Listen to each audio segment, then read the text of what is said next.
Man up from Mars, he tripping, I put that on guard. I got the digits, but I am not calling. Wizard at night, this be that forum. I'm just gonna stack with that. Sunshine after that. Just gonna stack with that. Sunshine after that. So yeah, you know, I had a conversation with her, but it's like the signals is always crossed. I mean, like, I say yes, cause she asked me to say yes. And then she's like, I didn't want you to say yes. I wanted you to understood that a yes was required to answer the question. I was like, what?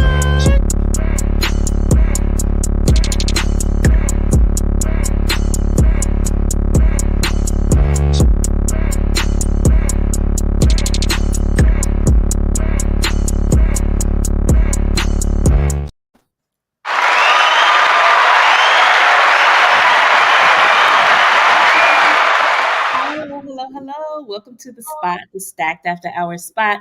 I am your host, Natalie Cosby, and welcome to the show for Grown Folk Talk. And as we continue our conversation around Black love, it's Valentine's Day preparation. So tonight's show, we are talking about love language and how do you know and how do you use it within your relationships. So y'all get ready, get your cocktails because we want to hear from you. Keep those fingertips loose because we want to hear those comments and questions from you. So here at Style, we keep it what? Lit and enlightening. So let's get into it. Where is my sunshine? Fairy dust, Montaigne, the fairy dust. Oh my gosh. I can never get enough of that. I know you cannot. I know you cannot. So, Anthea, we are back to this is probably one of our first topics we dived into when we first started the show, love language. And what is it? Yeah. What are yours? And then actually, some people are like, I don't believe in love language. Do you believe in love language? Do you believe No, because guess what? Every time I take that quiz, oh my gosh. first of all, knowing me, what do you believe my love language would be? I feel like your love language would be like a mix of quality time and touch. All right, let me bring it up. My love language, what it told me it was, because I took the quiz and it said quality time, words of affirmation, physical touch, acts of service, and then receiving gifts. Okay. The first time I took it, it said that acts of service was my first. Then the second time I took it, it said physical touch, and I'm confused now. Maybe it's your mood. Because every time I take it, it's different. Maybe it's your mood. I think it's actually a good guide to show you where you are. I think things Go ahead, Anthea. Okay, so you know my love language. I know your love language. Then what? What do you think my love language is? I I think acts of service. No, it's not. It's quality time. See, I can't we would see break that. up. We would break up if we were in a relationship. But here is the thing. You know, if we're in a relationship, you know your love language. You know my love language. And I'm vice versa. Then what? So you can show look. If my thing is quality time and yours is acts of service, you're like, Natalie, quality time is cool, but I like when you do things for me. I know that and I can show appreciation to that and it opens up a whole new channel for me. What's wrong with that? You get to know yourself, you get to know I your just feel like our grandparents, Uncle Earl and Aunt Bertha, did not have a guide or text. But go ahead. They didn't have a textbook version of what love is, and they were together. They were together for years. They figured it out. Guess what? Guess what matters to me more than love language? What? Communication. Because if you talk to each other, then you would know what somebody like or don't like. But Okay, so they're yes. going into a textbook version to get It's a not a quiz. textbook version, but look, there's various things. The quiz, if anybody didn't take the quiz, please take the quiz. The various thing is that you choose what you are drawn to. What moves you? How do you like to be loved? I don't see anything wrong with Okay, that. you see, And also, we could say, wait, Aunt Bertha and Uncle Sonny were also, they had their ups and downs. Uncle Sonny may have had an actual another family out there. Girl, stop playing with me. Like, I think the thing is, may have, but they may not have, and have. Aunt Bertha may have stayed just out of because she had no other choices. We are in a How, new age, see, Anthea, and first I of think all, it's, we are making an assumption that Aunt Bertha was not the one with the second family, but we gonna continue with Aunt Bertha. whatever. What I'm trying to say is like I think we're at a point now where we can get to know ourselves better. We should know what we like. We should be able to use our words and communicate that. It also it look. I think Thank there's a lot. you. Communication. Part of it is communication, but it's more than just communication. You can talk each other to death, and they're still not But, satisfied. but hold on. Communication is not just about talking. Body language is communicating Exactly. something, right? So for me, today, my love language says I like quality time. And I'm like, why are you up under me all the time? Like, can you go out there and put some flowers in my garden for me? Like, that's going to make me happy. If somebody put some flowers in my garden for me, I'll be fine. Hi, Kim. You know what? You're right. But it may be a mix. It's not all or nothing. It's interesting because mine was different from a couple years ago. Quality time was always number one. Acts of service, which is actually number three. Gifts came up high for me this time, which is not a big thing. But I think I had just come off of receiving a gift from my partner and I was excited. And I think the thing is, it's just like, you know what? I don't experience that. And so it was nice to have. So sometimes a surprise is not high on my list, but I think we all have them. I think it's just Listen, I cool to know. also think we all have those qualities. I like quality time. I like acts of service. I like all of that. Yes. Gifts. I like whatever, touch, whatever it is. I like everything. So Anthony, let's So, let's back it up. Hold on. You meet someone new, right? I, You meet someone new. mhm, He's bombarding you with gifts and so on. You like him, but he's bombarding you with gifts, mhm. right? And that's how he shows love. Okay. That's how he shows that he appreciates you. He's like, babe, I got you a gift. He's not necessarily keen I'm on, not complaining.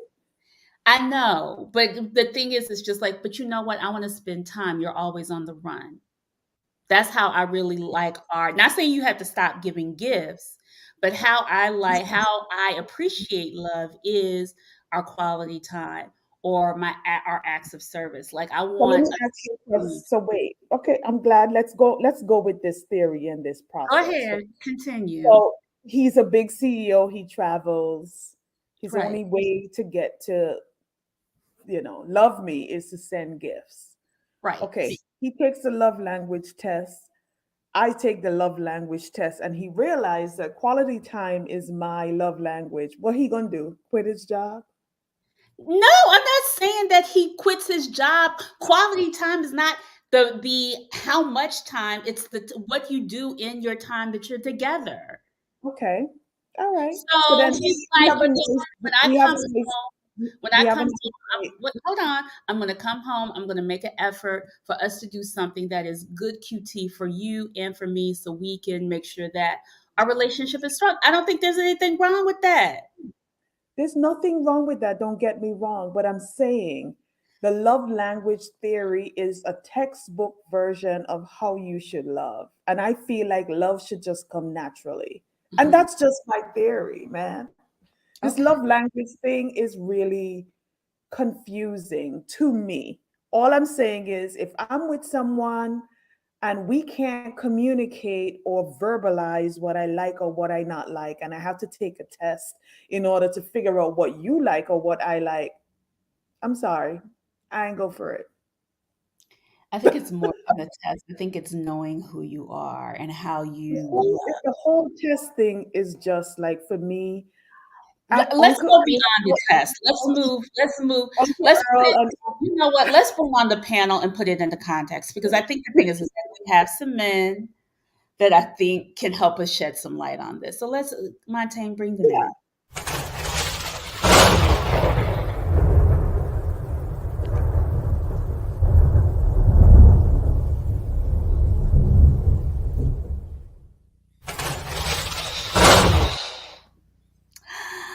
Hello, ladies and gents. How's everybody doing? Wow, what a panel, what a panel, what a panel. So let's welcome back the creator and producer of our theme song, Malik Kayem. Hi, Malik. Oh, wow. And then she is an ex video vixen. And I want to know which video you have been in. I'm really curious. I really, really, really want to know. She's a high, Oh, please she's don't say Keith Sweat. no. And then super excited. He recently was hiking in Bhutan, and he is the author of Ignite the Power in Women, A Man's Guide. We're gonna call him Theo tonight, but y'all know him as Simon T. Bailey. Hi, Theo. Welcome. Hola. Welcome Hi. to Stacked. Welcome to Stacked After Hours. So we want to continue this conversation, you guys. And so I actually, let's start here. What is y'all's love language? Or did y'all take the test? Yes, I did. I took the test. What is your love language, Anne? So I had two that were top, and on the test it was intellectual and financial. So those Okay, were my so top two. I took the other one. There's one with seven.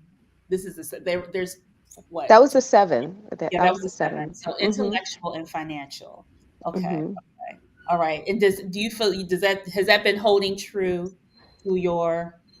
For me, it was absolutely true Okay, because in my experience, my father, he had a saying all the time that living is giving. Like that was his life's philosophy.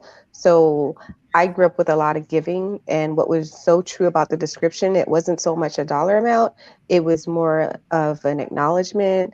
Whatever, if I did well in school, it was a gift. It could have been money, it could have been bringing home my favorite dessert. So it was always, for me, that giving was showing love. So it wasn't so much like, oh, I think people hear financial and they hear, oh, she's a gold digger, she wants money. But it's no, it's more like an acknowledgement that you see me and you notice me, because I don't want dollars. I want to know that you know what I like got and you appreciate it, and got you can see something I like and pick it up, and I know that you cared because you know that I would like it. So I thought that was very true, because also I have to be able to communicate with someone intellectually, so those two were very true for me. Theo, what was yours? Intellectual and physical, and then obviously words of affirmation and physical touch. Okay, okay. Has that held true throughout your life, or did it in your last couple of years? Usually that exhibits in your relationship now. I think it's evolved. So when I've taken it before, one of the things you will realize that the person that you were when you first took it, you're not the same person, because research says that your body changes blood cells every 90 to 100 days. So you are in a different season for a different reason. As you are evolving and growing, you're expanding, your consciousness is expanding. So that's number one. And I think number two, the other thing I realized that when I pay attention to your love language, I'm making it about you, not about me. And when I Mm, make it about you, what I begin to understand, if I'm putting something in the emotional bank account, then I have something to withdraw. But I cannot withdraw if there's a deficit in the account, because I am trying to love you in the way that I think you should be loved, which feeds my cup and feeds my soul, but does not fill your cup or feed your soul. So it's really understanding, how do I recognize what's important to you? Simon, Theo, I could not have said that better. Thank you. I agree. We change. That's why I was trying to tell Anthea. I think it does switch up. But uh, Malik, what was yours? I'm curious. Mines were intellectual and emotional. Okay. 78, yeah, 78. Yep, I those are the didn't two take that highest. test. And I guess my love language was quality time and physical touch. Quality time and okay. So I think the thing is just like somebody told me they was just like, don't tell me how to love you. And I'm like, okay, but you're not, I don't feel loved. And I always feel like the communication in telling someone their love language, I feel like their ego always gets in the way. Do y'all feel like that's been an issue in your relationships when you communicate the love language or how you want to be loved or so on and so forth? How has that shown up? I think what I've discovered in the past when I've told a person how I need to be loved, it's like me giving the key to my heart. But if they don't know how to put the key in the door, they'll never open the door to my heart. Hence, they will be invited to find their happiness elsewhere. So I think it's really important to show up and say, "This is what I need. This is what excites me." And love is not what it says; it's what it does. And when I truly love someone, I'm becoming selfless instead of selfish. Mm, mm. Oh, But Theo, you're not in a relationship and you meet someone and you said, hey, you're saying this is how I want to be loved, but you're not saying, well, my love language is quality time. So I want you to spend quality time with me, or my love language is physical touch. You're not doing that, right? You're communicating your likes and dislikes and it, in general. Yes. I think So my issue is this path that this test is paving, and it's kind of like a cheat sheet for me into a relationship. So you really don't get to develop to understand the person that you're with and find it out. And it's like a nice, rhythm of finding out how each other operates, and you talk to each other, and you learn each other's love language without going on a test and actually having this test tell you, oh, this is how you're supposed to be loved, or he's supposed to be loved. I don't know if I agree with that because I feel like it's a part of your nature and sometimes it's in you or it's not. And I remember that a defining moment for me is when I watched this Alana Van Zant very short, like 1 minute clip. And she talked about the end of her relationship. And she was with this person for 14 years. And she said after 14 years, she kept saying, I love this person, but I wish they would do things this way, or I wish they'd do things that way. And 14 years, you should know how to love that person. And she said, I realized they didn't know how to love me and I couldn't participate in this anymore. And that sunk in with me because the way you need to be loved because you love someone, it doesn't mean that who they are and that they can participate in it and they can love you the way you want to. And for me, because my top two are, intelligence and financial, someone that's generous, that's something that's in you. It's not something that, you know, I'm going to do something for someone and be passive aggressive or resentful about it. If you're not a genuine person to come home and be like, I saw this cupcake that I know is your favorite that you'd love, and I know I like that and I'm excited, the person will never get it. Like it just won't. And you can love them, but if they're not showing your language, it doesn't work. And I I don't think feel like you can learn someone. I do. I agree. I think it comes up as unappreciative, right? We'll see. Yes. I think that person, you're like, I'm thinking about you. That's Mm-hmm. unappreciative. And so Right. I think it's a miss for Mm-hmm. each one of you. Now, Absolutely. It's a miss. can I ask Yeah. a quick question? Yes. Mm-hmm. Does this love language, and I'm just kind of thinking of the language part of it, does this only translate to romantic interactions? Can you also communicate your love language to a friend or to a parent? Can you say like, hey, Absolutely. Right. I, I, Absolutely.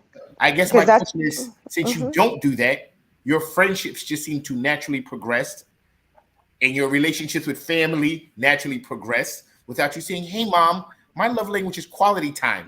After I finish Exactly. my homework, Exactly. I need you to spend 20 minutes with me. You don't do that. You just naturally develop rhythms And even with your friends, you Right, don't but tell your friends. I think we're like trying to literally put it like, "Hey, mom, my lane." No, I think it's more so understanding who you are. Is it not? I Mhm. think it's really telling you what you really like, and because we don't. I think the one thing about relationships, it also reflects how the reflection of how people receive us and what we're actually putting out. So But I think it's one of those things where no, it does apply to all relationships, and you do have a natural rhythm, but you understand what your rhythm is. but I guess in keeping Mhm. with what Sunshine said, I think there's a component of psychological preparedness that occurs once you have this information. It's kind of like once I have this in my mind that this is my love language, whether I'm sure it is or isn't, it's like you then begin looking for ways to affirm that this person is hitting those targets. And sometimes I don't, sometimes we click these buttons, but there's no nuance. There's no, it's not accounting for certain variables. So it's like you just have kind of two or three choices, because it was like some of the choices I didn't like any of them, but I had to pick one. So is it really reflective of who I am?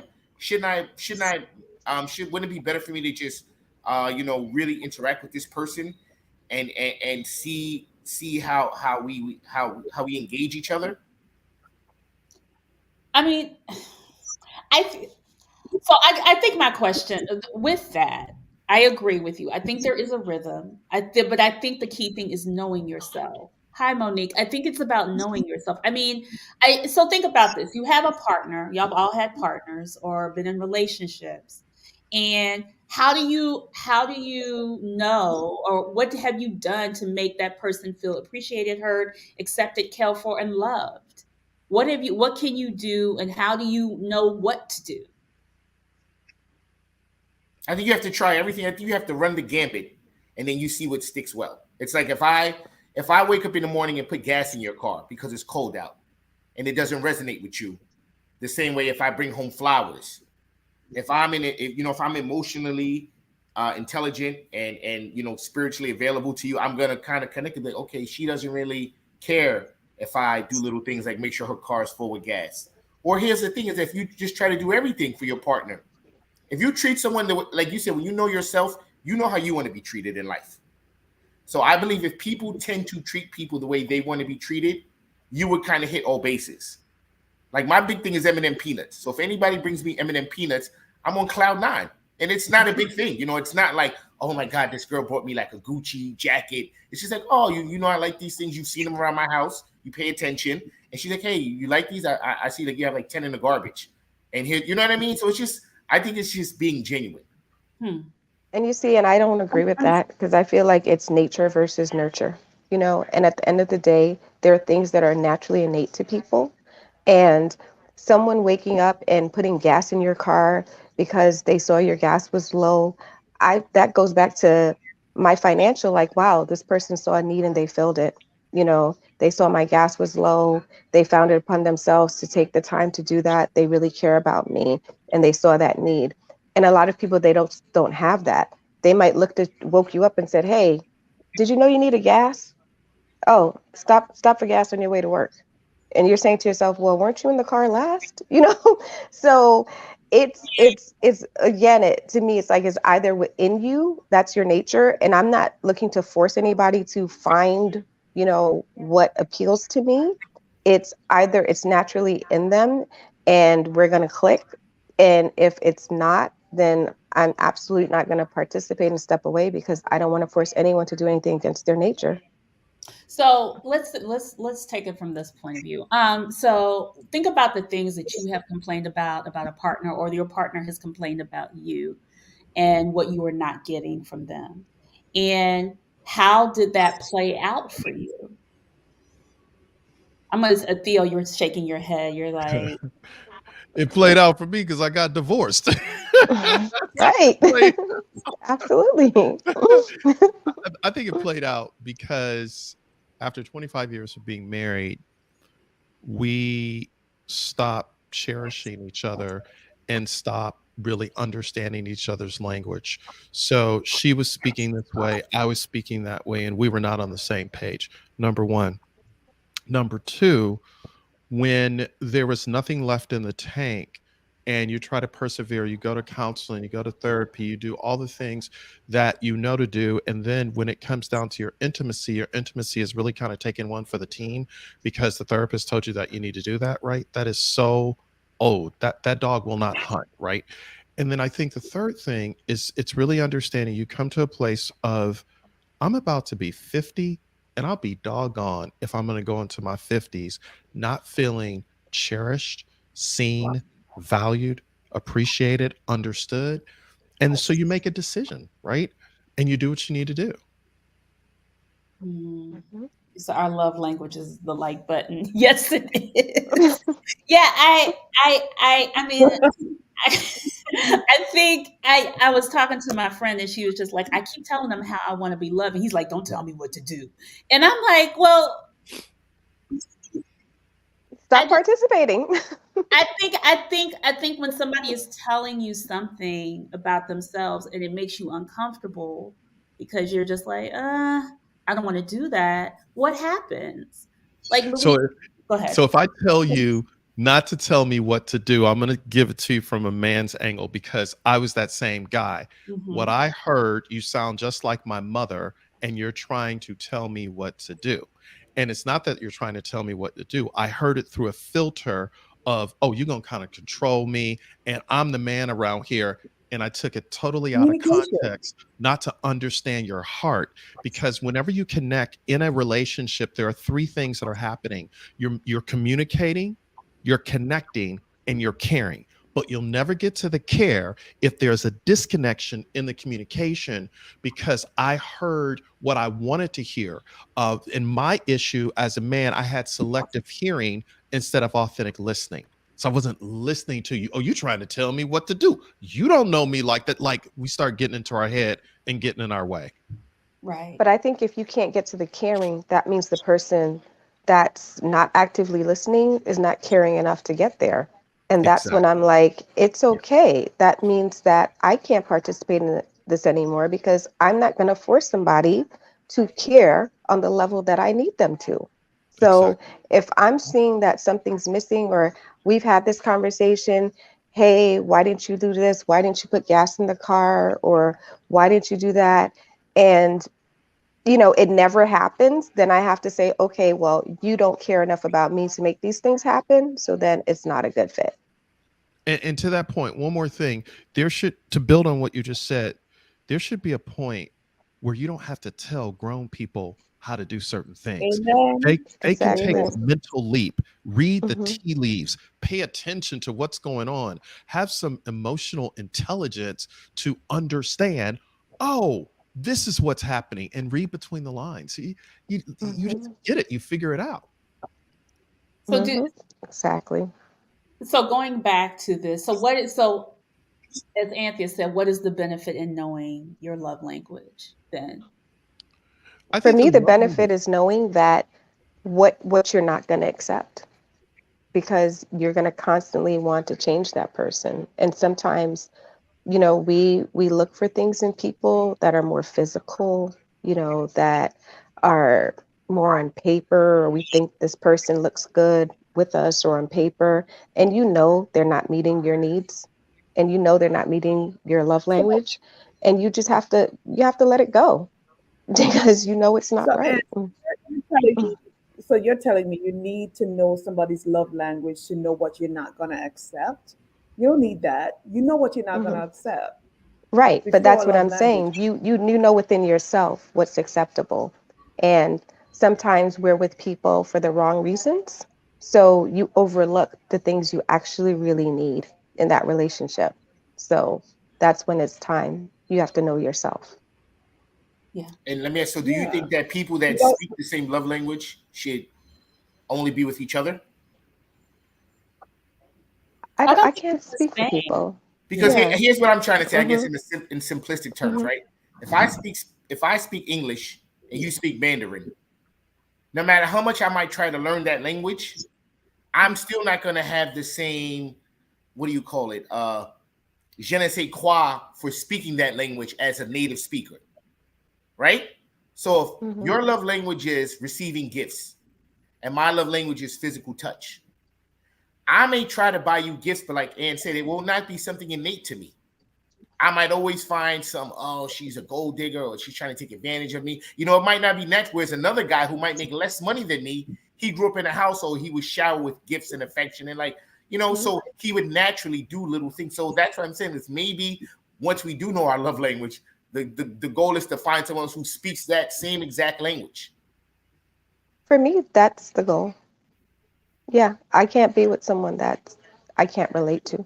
So, So if somebody is not, so I think the whole thing is like when we get in relationships, our goal is to be open and vulnerable, right? So mhm, if I'm with someone who likes gifts, but we also have good quality time, and maybe I don't give the gifts as often as they would like, but it may be little things like, "Oh, I thought of you, da, da, da, da," as mhm, Ann said, or whatever, and it works. I mean, I guess to me, is it more so willingness or you have to speak the exact same language?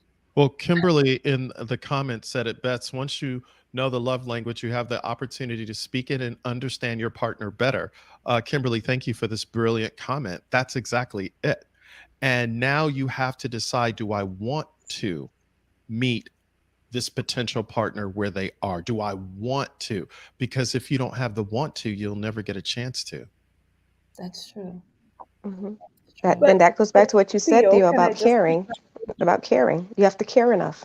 You have Yeah. to care enough. can I just But, but can you I have just to want to care. yeah. Want Right. to care. Yeah. Exactly. Yeah, Hmm. right. Yeah. Go ahead, Anthea. Yeah, so I just wanted to challenge Theo a little bit because in the beginning you said in about 90 to 100 days we change. So you Mhm. understand your love language and that your partner's love language and you're working towards that and you care to work towards that. And then their love language change. Then what? So, Sunshine, this is such a great question because if I'm really tracking with you and we're singing from the same sheet of music, I'm evolving with you as you evolve.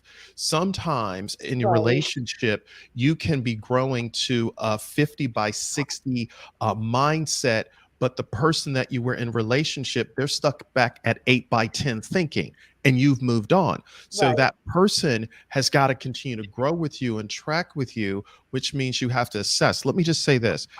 I think this whole conversation around love languages, it's just a frame of reference. It's a reference point. It's to say, okay, here's a framework that we can go through and kind of understand each other. But old school would say, if I really communicate and connect, we will know very quickly if we're meant to be together. You just intuitively know. It, Yeah. it won't be like a guessing game, you know? No, I agree. Yeah. Knowing and understanding your partner's love language and trying to fulfill it is the cup, yep, in the heart of your partner and vice versa. So I was thinking, when I was thinking about it, I was like, we have our partners and they show them how to feel. For example, you might say something like, "Oh, I've noticed you've been stressed out and you've been trying to do things to show them that you love them." And it makes them feel loved, but it still is something that they may not actually be like, yeah, I'm stressed out, but is it a really, am I showing you love? Are you feeling important? And you just are constantly grasping for straws with that particular person.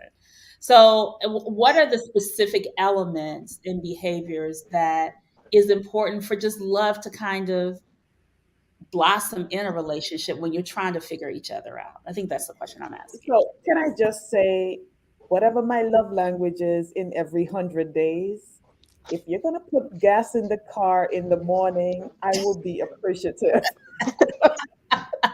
Gassing up the car. Yes. Just Mhm, saying. mhm. Gas in the car with some coffee waiting on the dashboard. That would be Right. Yes. that would be Mhm, awesome. I think there's three things. Number one, when you are moving from connecting to caring, you will send a text in the middle of the day with no reason. I am thinking about you. You were on my mind. And it will just happen in an organic fashion. But you don't want to become too rote. So you might do a handwritten note, or you might pick up a card just because, not because you're in trouble, but because you were thinking about that person. Those are things that are very endearing in a relationship, that's especially when it's starting, because now it's saying that you are intentional, that Mhm. you are thinking about me, you're not phoning it in. That I love the spontaneous text. So I don't know if that's quality time or whatever, but I love that. That makes me smile. Yeah. I think that's the thing, trying to figure out what makes you smile and keep you smiling, right? Yeah. I Yes. think Hmm. that's yeah, I think that's always like what is making this person smile and what's keeping them smiling. So I when I was thinking about I was the other thing I was just like, okay, so if certain behavior doesn't resonate love, what else can you do? Like if there's something you do, like Malik says, okay, I give gifts or I like words of affirmation. And I'm like, stop telling me how beautiful I am, right? I was like, I get it. What else can we talk about? What else? How do you start to kind of deal with behaviors that are not resonating, but you really do want to be together? I'm so glad you asked this question. I got to Hmm. jump in. I Go think one of the questions that should be asked out of the gate: what are your pet peeves and what gets on your last good nerve? Yeah.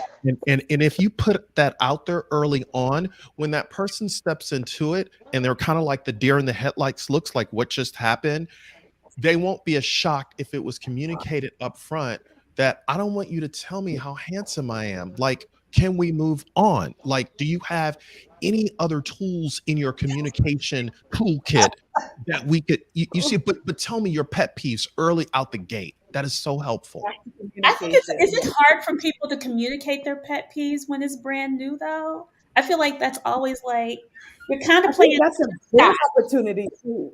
That's a good time to It communicate is. your pet peeve. Maybe I'm too So, direct. but I think when you say it in the beginning, it's actually better. Like Simon says, I've never come out and said, hey, this is my pet peeve, but I have said things that, hey, like I don't like to be disturbed when I'm eating because I love my food, right? And if you say that early on and the person knows that, they won't be offended if like months down the line, all of a sudden, I don't know, I'm having this great meal and you're like interrupting me to do something really silly, or you will be offended. You may be offended because I didn't say it up front. So now it may look as if what you're doing is upsetting me versus I should have told you up front. This is something that, I don't like to be disturbed. So The other thing, like he said up front. and yeah, I agree with you, Anne. And So and wait, the wait. other So Ann, thing if that you're eating a meal, Mhm. and your man like comes to kiss you on the forehead or something, that's grounds for breakup. No. Is that is that like? I'm just trying to be clear here. Is that like termination? Like, Not at all, but it's like I'm definitely a foodie and I don't snack, I don't eat in the car, I don't eat on the run. Like I want to savor, I want to sit down, I want to have wine, I want to enjoy the different flavor profiles. And if I'm letting you know that's what I'm doing because I'm not like a fast sort of, snacker, then you can respect that time and not say, you know, try to rush me or, try to do something that I don't want to do during that time I've set aside. So, yeah. Mhm. What if I always say like especially with intimacy, you like one thing, he likes another. You tell him it's your pet peeve, but it's also a need that he or she has. What do You got to you get do? down. Like, what do you do? Like, You if got to, somebody's like, I don't want to, like, give us a moment. Don't ask me about this after we've been intimate. Or, you know, Oh yeah, if I it's hate something that. that he I hate needs what to is do. that? What love language is that? words of affirmation. He might be like, as Really? soon as you know, he's like, so you Yeah, like that what's, girl? And you got to be like, yes, daddy, it was a great. You know what I mean? Like some people like that. What do you do? Words of that falls on the words of affirmation, Natalie. But I guess it would. I don't know. Men, brothers, does that fall under words of affirmation? I would think if you need that kind of validation and conversation post That's activity. insecurity to me.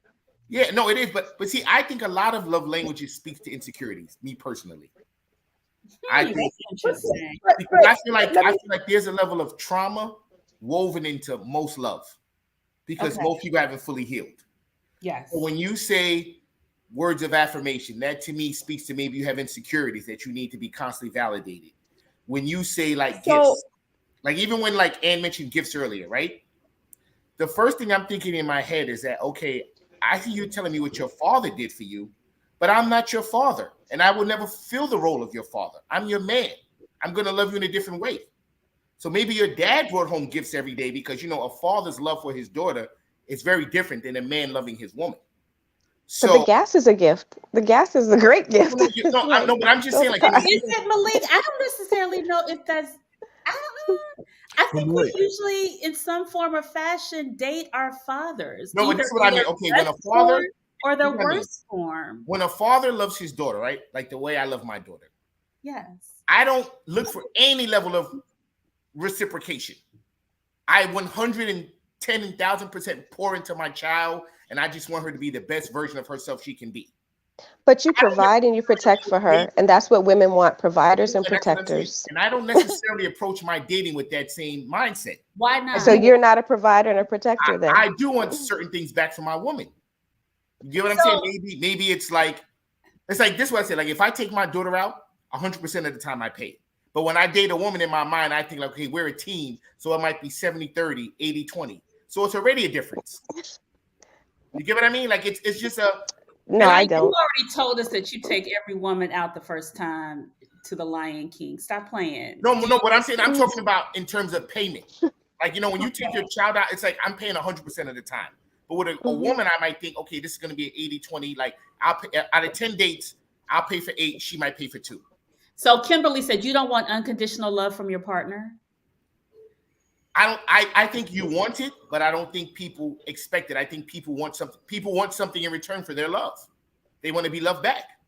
So I want to explore this whole, your daughter is not supposed. I feel like we do date whatever our parents not told us, but what they showed us.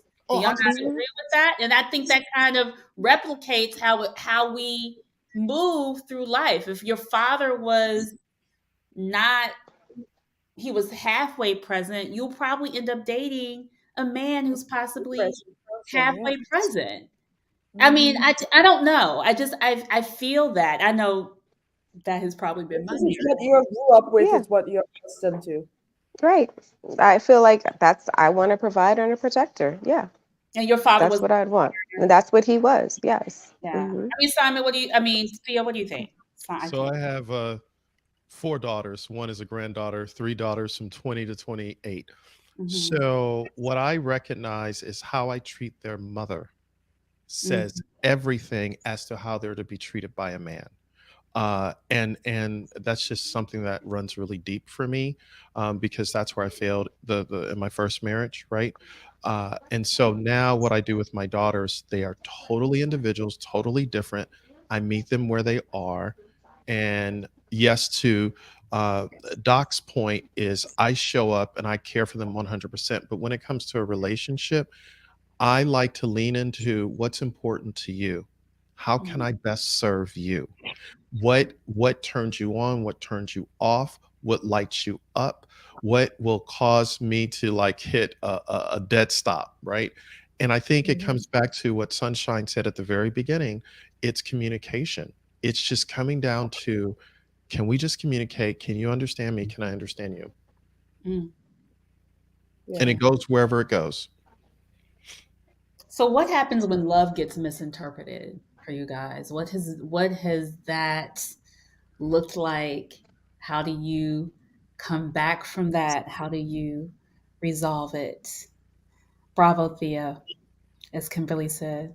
Kimberly's like she's your number one fan. I'll be the president of the fan club, Thea. I think I messed up. Listen, I just need to put this out here. I messed up and I got my signals crossed.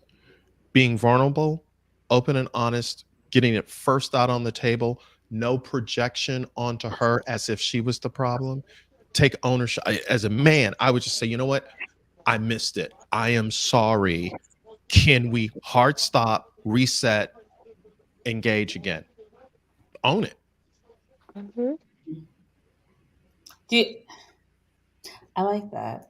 It is. It's difficult to own. Our ego and pride gets in the way. Oh yeah, listen, I for so many years projected onto her that she was the issue. And what I realized, I was a man. I was pretending to be a man, acting like a little boy. I Mm, was overexposed but underdeveloped. I was hanging with a group of guys who were married, but they were not marriage minded. And what I recognized, I was showing up in my relationship with behavior of control, the need to be right, the need to get the last word in, the need to shut her down. And what I recognized, I had so many issues within my own self that I was not addressing. And until I went to therapy and the therapist said, whatever you don't deal with will eventually deal with you, I recognized I would keep hitting my head up against a relationship wall because of me instead of her. mm, mm. You better speak it. Yeah. Yeah, Hmm. speak it. I I do. I think our ego totally. I agree with you. I think our ego gets into the way, and we push our whatever didn't work onto that person instead of looking at ourselves. Yeah. And as a And I man, think, because men are always like, you need to fix this and you need to fix that. So Simon, I mean Theo, I love that you actually even speak that because it's hard for men. I'm not going to say all men, but a lot of men to kind of own that because y'all haven't been, I don't think, raised to do that. No? Yeah. And No, it's the yeah. and the apologies with the but. I'm sorry, but that is the Mhm. biggest. That's my biggest pet peeve right there. Well, And I want you to tell me what you're sorry for. I'm sorry. What are you mhm. sorry for? Tell me what you're sorry for, and don't tell me I'm sorry, but you did X, Y, Z. That to me is like, Well, I I don't know think what what you Theo said, yeah. guys, but I think what Theo said is pretty amazing, to have that amount of accountability and recognition. And I think what Natalie was asking about when it goes wrong, I think as women, we tend to be the ones to make the excuses, to Mhm. say, we continue to make a lot of excuses for the bad behavior. We make excuses if there's something I feel like we try harder to make it work, and then we end up getting defensive, and making excuses, and Mhm. we don't want to hear from our Blaming. friends, but we can easily diagnose their situations and not recognize, what's wrong in our own situations. And unfortunately, and I'm just speaking from personal experience, not for, every woman, obviously, but for myself and friends, we make so many excuses when we want to stay in the relationship and we want it to work.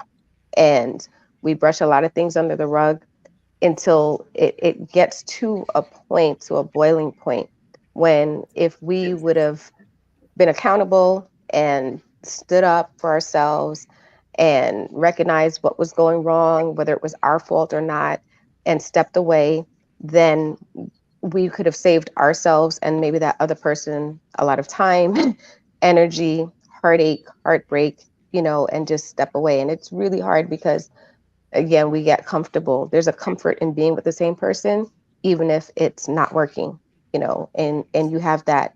Theo said on his live, which I loved, the great pretender. You have this image that's out there for the public, for the fake book, for everyone else. And Yeah. it's really hard to break away from that, even when things aren't right. So we tend to, just keep pretending and just keep going. I Yeah. like what you said, Anne, and a lot of Mhm. women also, and I'm only speaking from my perspective, like to say I have a boyfriend or I have a husband because it sort Mhm. of helps to validate them and their self-worth. And even Mhm. if it's stringing along that person, even if it's not working, it's, Mhm. when I have a husband, I have a boyfriend, but when shit hits the fan, he did this. Well, where is your accountability and why did you stay? Or what Mhm. was your part in the reason why it didn't work out? Mhm. So, And I, and you, yeah, and you said something really powerful in the great pretender, yeah, and we I think because of we have so many ways of where we can project what we want people to see, right? Especially even in our relationships. So moving moving into that and instead of just being remote in relationships, yes, it's important to understand how, yep, how do you move from that space into a place where you can be truly, as Kimberly said, unconditional, vulnerable in your relationships? It becomes a form of unconditional love. How do we start to move in that direction? And I'm gonna start with Theo because he did talk about the Great Pretender on his live. So Mhm. this is gonna sound crazy. I think every relationship needs to do a SWOT analysis. We need to say every 30 days if we're hanging. And I know this is probably a bit over the top, but this is all I got right now. Go What's ahead. our strengths? What's our Mm, weaknesses? What's our threats? And what's our opportunities?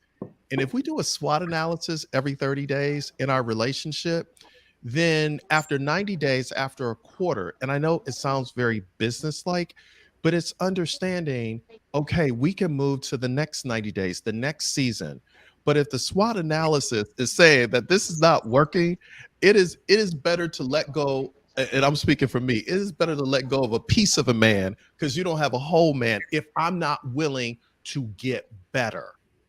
If I'm right. willing to get better and I'm demonstrating behaviors and habits that show that I'm getting better, not just to win your heart, but because I want to become a better human being for myself and with you. So what do you say to those people who are dating multiple people and they got to do like 12 SWOT analysis over and over? You know, I mean, for real, people out here in the streets getting it in. So I'm just saying, when you are dating multiple and people are newly divorced, they like figuring out who they want to be with, you know, or they're newly out of a relationship. How do can they do a SWOT analysis with all them with four different people? No, I think what Theo said is actually accurate. But here's the I think the most telling piece of what he said is that men, and I'm not saying all men, I'm saying some men in dating situations, they tend to have a goal of winning your heart, not Mhm. not necessarily developing a long lasting and sustaining relationship with you. So I feel like for men that men unfortunately move on a journey of self discovery at like a Neolithic pace. We are very slow to maybe unpack certain things and speak about certain vulnerabilities. So we'll just date a woman in terms of trying to conquer the situation and not genuinely thinking like, okay, this is potentially going to be my wife or my life partner. So that's why I said earlier that sometimes we might use these love languages and social cues as ways to just aid us on our journey to win your heart and not Mhm. necessarily cherish your heart and care for you. We just Yes. it's like when you hear like the player talk in the bar. Oh, I took down 5 girls last week. Oh, I went here and I took But down 10. that's sport, Yeah. Lee. But he has a good point I, that I men forgot want to win. the It's a part. game. They want to win. Yeah, yeah. So And so some yeah. guys are just playing the game to Mhm. win. Mhm. They don't care about the casualties along the way. Yeah, and just to what Theo said, I agree, well, not with the SWAT so much, but just the communication and just not letting things that bother you, go too far, speak about them, don't get passive aggressive, speak up right away, talk about things that bother you, just communicate every day. And Natalie, as far as like, the dating multiple guys, when my girlfriend LaShonda said it best, dating right now, you're collecting data. That's dating. You're collecting data. Just get the information, collect the data, you know, and the data will analyze itself. After a while, that's what data does. You collect different scenarios. And I remember at one point, I have different guys texting me, reaching out to me, DMing, and sometimes I'd ask all three of them the same question, you know, the same exact question, and I would get three different answers. And I would just, write it down, make a note, because I'm just collecting data because I would know immediately who I'm vibing with and who I'm not, just based on their answers. And I never didn't necessarily have to tell you, oh, I didn't like your answer, whatever, because what do you do when you collect data? You look at it at the end and you analyze it. If I send 3 people the same picture, someone's going to write back, oh, you look beautiful. Someone's going to say, oh, I can't see your shoes. What do your shoes look like? And then someone else is going to say, oh, I'm serious. These were responses, the same exact picture. And for me, that was just collecting data. I know who I'm vibing with. I know who I'm not. So that's all. It's like, don't just, as women, just really sit back and analyze these guys, because I do think a lot of them just want to win. Just like you said, they're just out to win. And that's not necessarily taking care of your heart. I mean, that's so which answer did you like the best? The shoe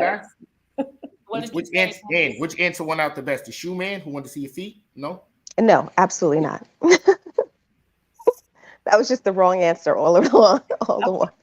So Theo has this one of these ideas in his book, The Ignite the Power of Women, a guide for men.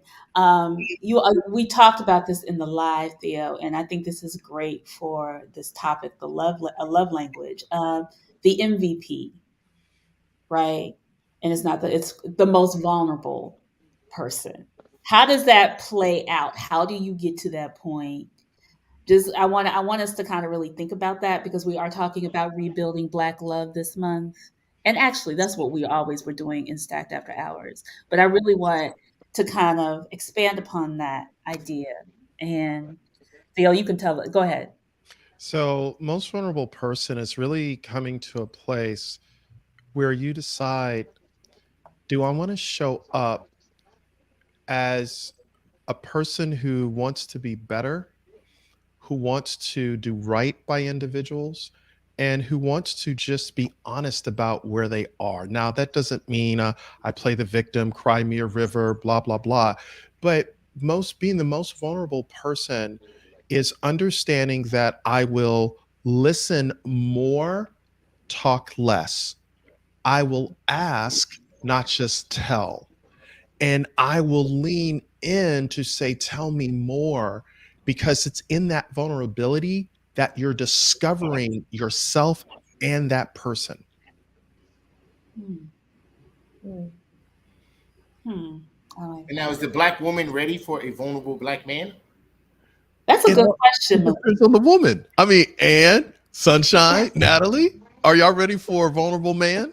I am. But it's a lot. I mean, let's recall we had the conversation where I don't want to say anyone's name. They were not fond of someone crying.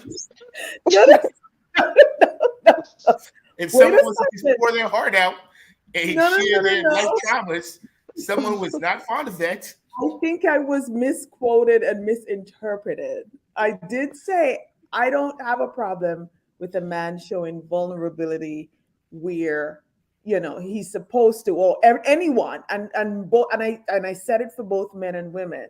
But when it comes to manipulative crying because I want to get you back because you found out that I was cheating, those things do not fly over very well with me. That's what I was getting at. But you guys misinterpreted. One of the Facebook users said, women ridicule men for being vulnerable. Do we? Yes. We do. Some women do. I think because it's truth. It's their truth. It's what they feel and what they say. And it's a new frontier. Yeah, we don't like the crying. Yeah. I feel like it is at times. Yeah. So we don't like the crying. There's crying because you are vulnerable and you are in touch with your emotions. And there's crying because you messed up and you're trying to see if you can work it, because men are hunters, to get back in her good graces. So you have to like Theo, one time I went to see Juice when it first came out.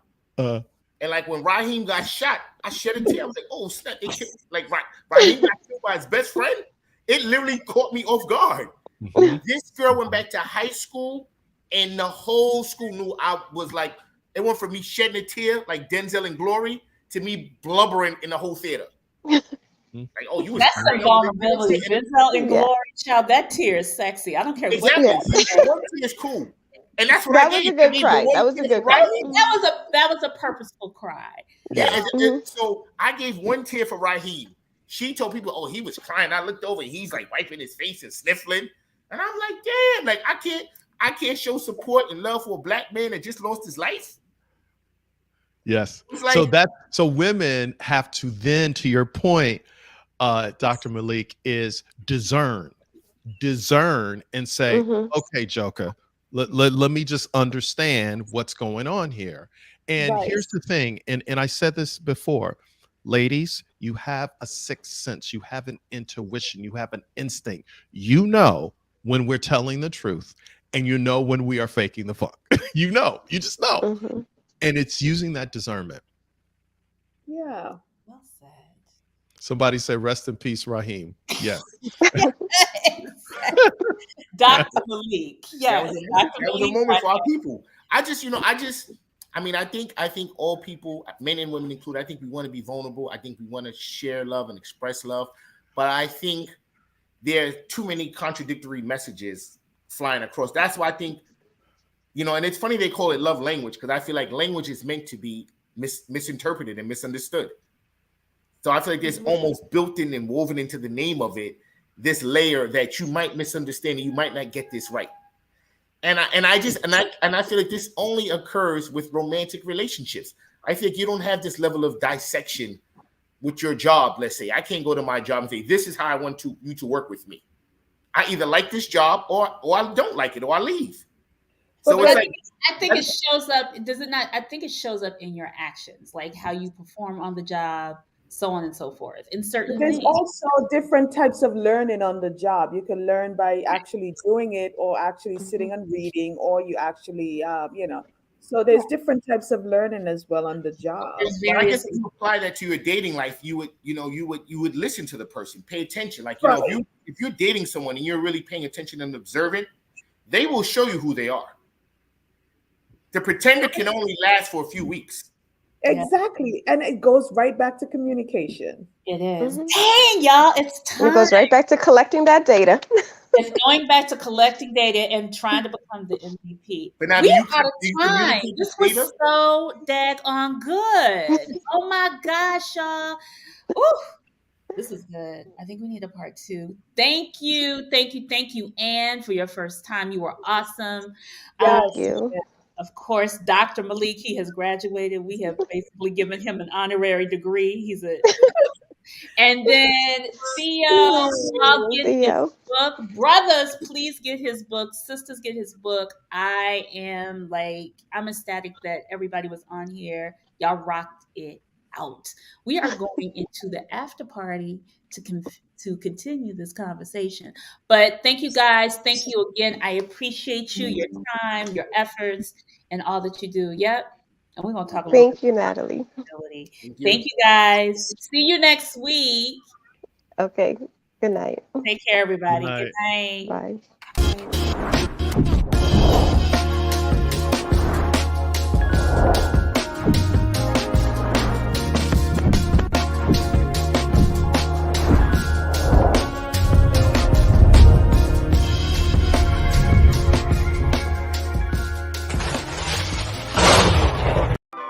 Join Stacked After Hours, The Spot,